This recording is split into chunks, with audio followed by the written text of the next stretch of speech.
Hi guys, welcome back to the dog that saved me. Yesterday, I thought someone was breaking into my house and I got my first haircut in over 9 months.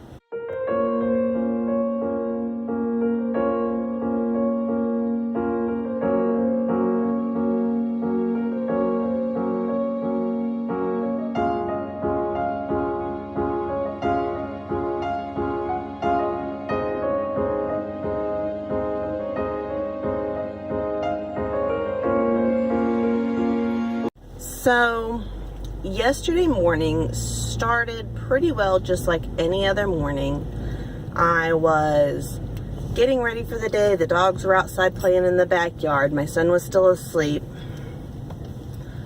I was putting my lunch in my lunchbox and I heard a door open, or what I thought sounded like a door open anyway. Thought my son had gotten up. He thought he was walking in there.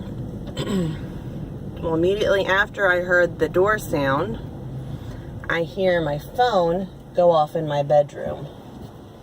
And it makes the sound that, the notification sound of someone being at our front door. Immediately, my brain told me that someone was trying to break into our house. Because there's been several neighborhoods in our area that have had people break into their cars, their houses have been broken into, so I thought, you know, it's after most people have left for work, this person's going through checking and see if people's houses were unlocked, and now they're outside waiting for me to come out and leave for the day, and they're going to attack me. This all happens within about 2 seconds. I instantly my heart instantly starts racing, my hands start shaking. I'm already in a full-blown panic attack at this point. I know I have to go to the bedroom and check my app and see what or who was at the front door. Walk to the bedroom, I pick up my phone, my hands are just shaking, trying to breathe, trying to calm myself down, tell myself it's not a big deal, it's not a huge thing. Unlock my phone, open the app, and it instantly shows you like a little screenshot of when they detected the person there. And I see this guy and his hand is reaching out towards our door. So again, it feeds into he was checking the door to see if it would open. But I pull up the video and I watch it, and he walks from our driveway on the right side of the house up to the door, places a business card in the door, and continues on to the left. My logical brain says that he is just going door to door in our neighborhood putting his business card. Normally when people do that, it's closer to noon or in the afternoon or early evening. And so the logical part of my brain said he's just doing that. The illogical part of my brain tells me that that was just a ploy. He's waiting for you to come out and he's going to attack you and then rob your house. So at that point, it was really just a conscious decision of me working through this and having to process this guy is really just going door to door in our neighborhood.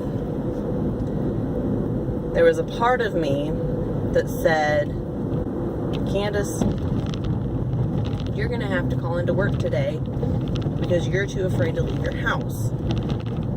And I genuinely had that thought for about 5 minutes straight. You're going to have to call it because you're not going to be able to leave. Your body's not going to allow you to leave.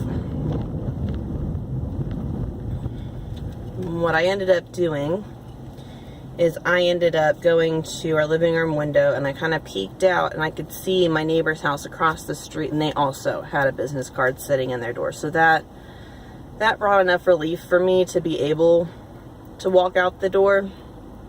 and to be able to go and do what I needed to do.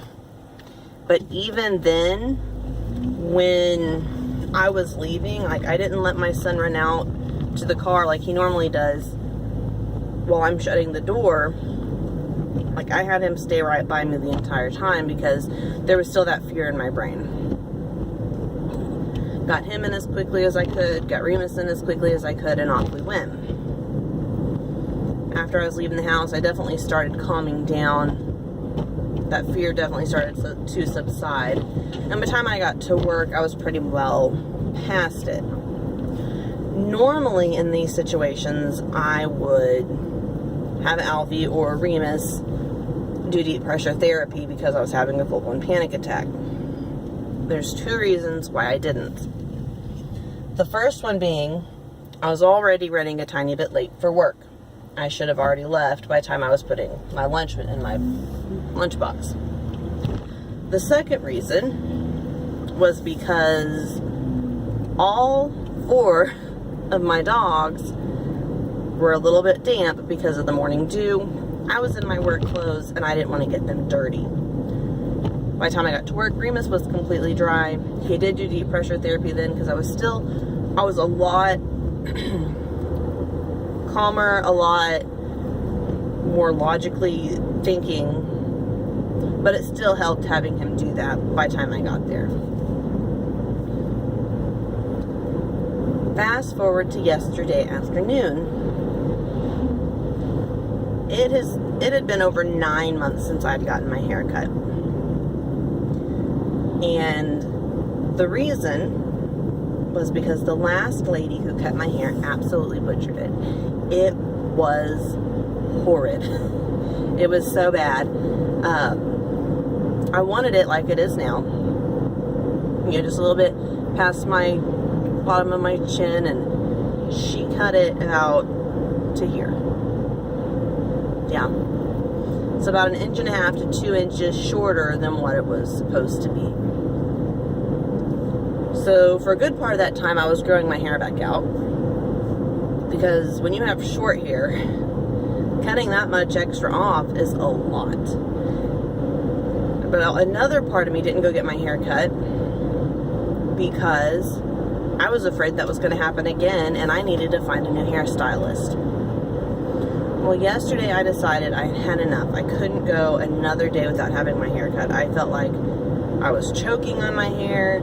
I felt like it was suffocating me. I couldn't stand it anymore. I needed it to be off my neck.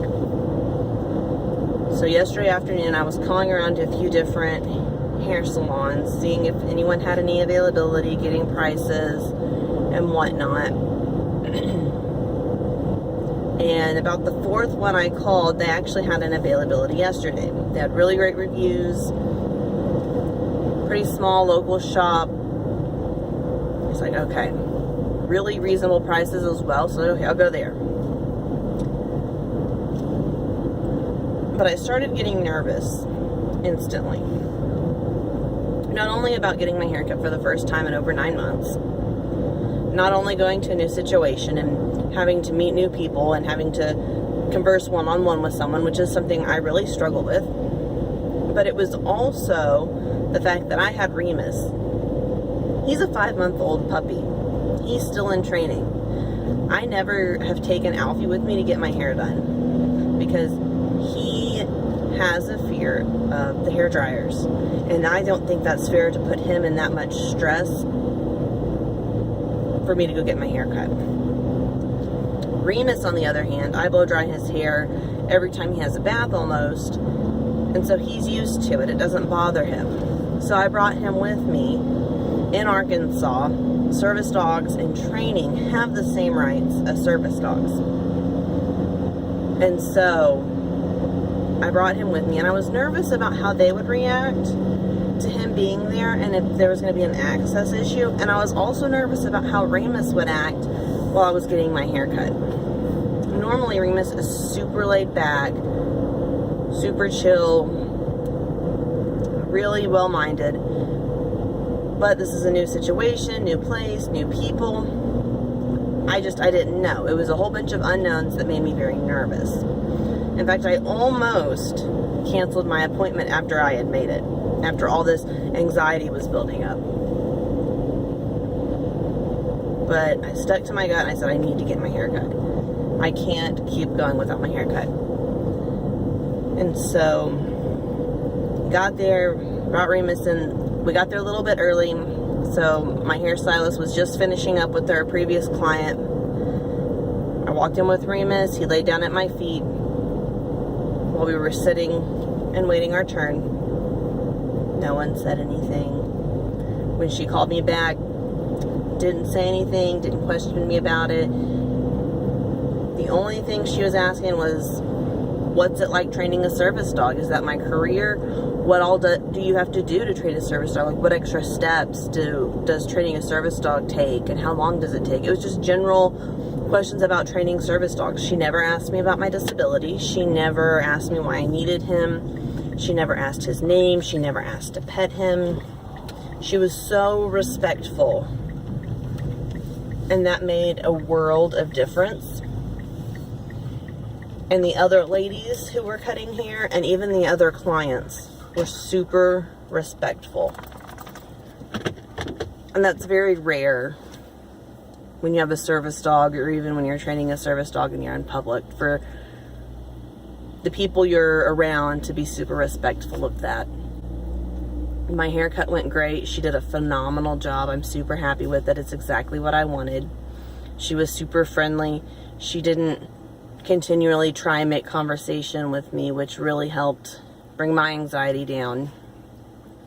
And when my haircut was done, one of the other hairstylists asked what type of dog he was. I told him he's a poodle, and we were having a little bit of a conversation because she thought, because of his coloring, he might have been a golden doodle. And because everyone was so nice and friendly and respectful, when there was a third lady who asked what his name was. Normally, I give a fake dog name, but in this situation,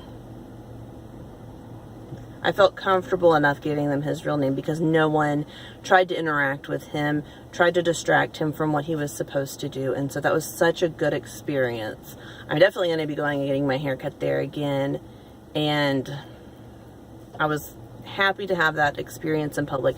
I was happy that Remus did what he was supposed to do, and I mean, I didn't have to get on to him once. It was such a great experience. So that was me thinking someone was breaking into my house and going over, like, dealing with that panic attack, and then me overcoming the anxiety of a whole new situation with myself and Remus. That's all I've got for you guys today. I love ya. I'll see you next time.